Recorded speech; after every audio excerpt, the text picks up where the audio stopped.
घोटकी मां ख़बर शामिल कंदासीं। असद घुनियो जी रिपोर्ट मूजिब त घोटकी वेझो भिटायाबाद में समाजी अॻवान मंज़ूर अहमद सुमरो पारां तामीर करायल जीजल अमा पब्लिक स्कूल में जीजल अमा टेक्निकल वोकेशनल सेंटर जी ज़ेर एहतमाम हिकु तकरीब थी गुज़री, जंहिंमें CIT पास कंदड़ शागिर्दनि ऐं शागिर्दियाणियुनि में सर्टिफिकेट विरहाया विया।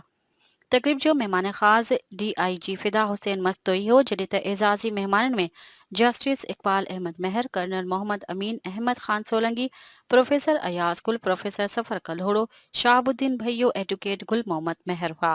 चेयरमैन जीजल अमा पब्लिक स्कूल मंजूर अहमद सुमरो, वाइस चेयरमैन मकसूद अहमद सुमरो, हाफिज कादिर बख्श ऐवान ऐं प्रिंसिपल जीजल अमा पब्लिक स्कूल अमानुल्ला सुमरो आबिद अली ज़हीरुद्दीन मेहर तकरीब में आयल मेहमाननि खे सिंध जी सूखड़ी अजरकनि जा तोहफ़ा पेश किया।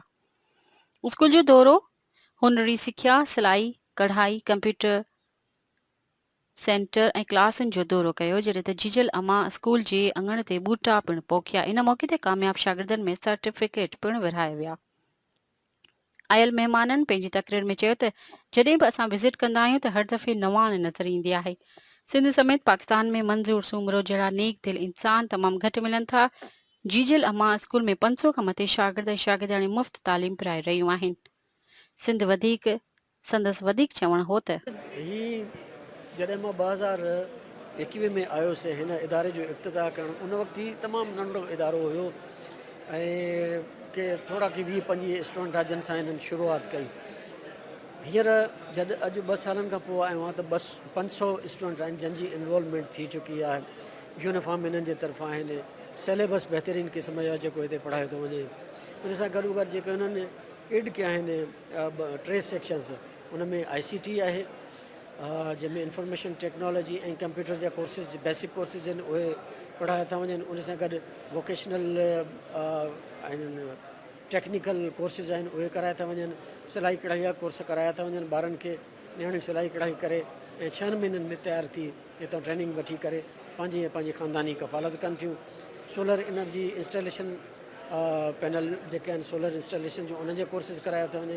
मोटरसाइकिल मैकेनिक जा कोर्स कराया था वञनि। त हीअ के मामूली ॻाल्हियूं न आहिनि, हिन इलाइक़े जी वॾी ख़िदमत आहे।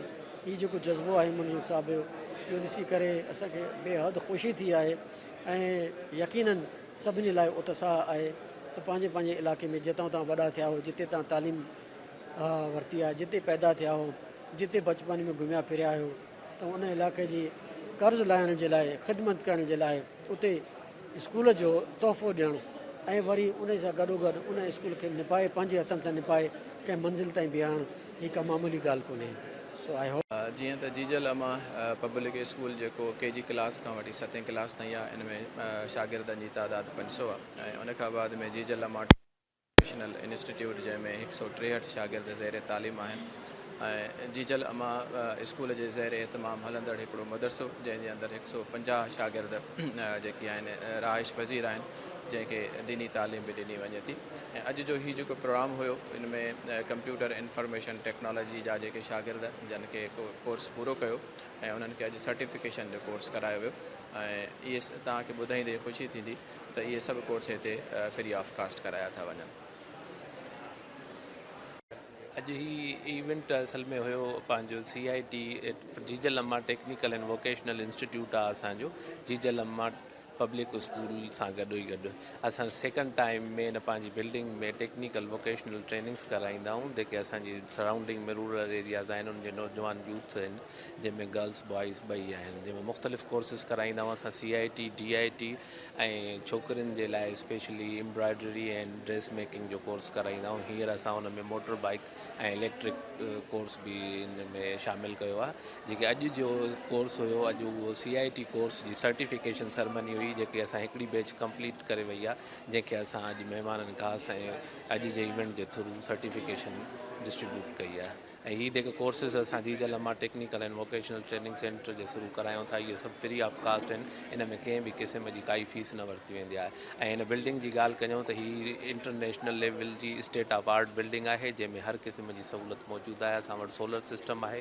रूरल एरिया में इलेक्ट्रिसिटी जो इशू हूंदो आहे, उनखे मद्देनज़र रखंदे हुए असांजे चेयरमैन मंज़ूर अहमद सुमरो साहब हिते सोलर पैनल सिस्टम लॻल आहे, जंहिंजे थ्रू असां वटि 24/7 जेकी आहे इलेक्ट्रिसिटी अवेलेबल हूंदी आहे ऐं वास्ट ऑडिटोरियम आहे, तव्हां अॼु प्रोग्राम में ॾिठो हूंदो। उन सां गॾु असांजी 50 कंप्यूटरनि ते मुश्तमिल डिजिटल कंप्यूटर लेबॉर्ट्री आहे, जंहिंमें ॿार मुख़्तलिफ़ कोर्सिस जे थ्रू टेक्निकल प्रैक्टिस वग़ैरह कंदा आहिनि।